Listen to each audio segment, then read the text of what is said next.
There are two creators posted the same video.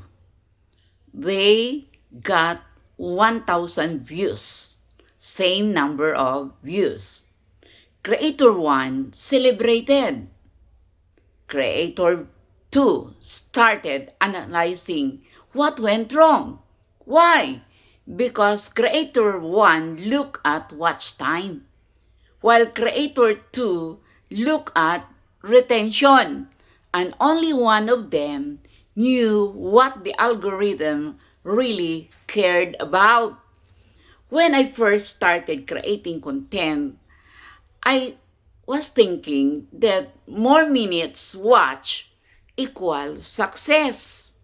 I had checked my analytics and feel proud, happy. Wow, people watched 3 hours total. But my videos still were not reaching more people. That's when I learned the hard reality. Watch time and retention are not the same, and they don't tell the same story. Let's break it down simply. Watch time is the total minutes watched. This is the overall time people spent watching your video. So if 100 people watch 30 seconds, you get 3,000 seconds or 50 minutes of watch time. It answers how long did people collectively stay on my content. This is important because platforms want people to stay on your content longer. If your video keeps people watching, that's good. But watch time can be high even if people leave early.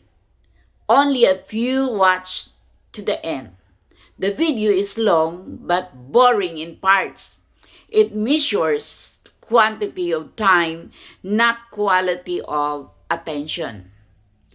Retention, how long each person stays on your content or on your video.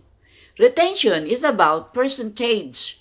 It answers how much of the video did viewers actually watch. Example, 60-second video. Average viewer watches 45 seconds. That is 75% retention. This tells the platform people are staying interested almost the whole time. Retention, therefore, shows if your hook is working, if your message stayed engaging, or where people got bored and left your video. This is what keeps your video would be posted to more people. So this is the difference between watch time and retention. So therefore, the simplest way to think about is watch time is the total minutes watched, or focus on volume and did they stay on the platform, while retention is the percentage of video watch or focus on engagement. And the question is, did they stay interested in this video? And also, the watch time is good for platform session time, while retention is powerful for algorithm distribution. So this matters for creators. If your watch time is okay, but retention is super decreasing, or it's not doing good, it is low in metrics, it means people click but don't stay.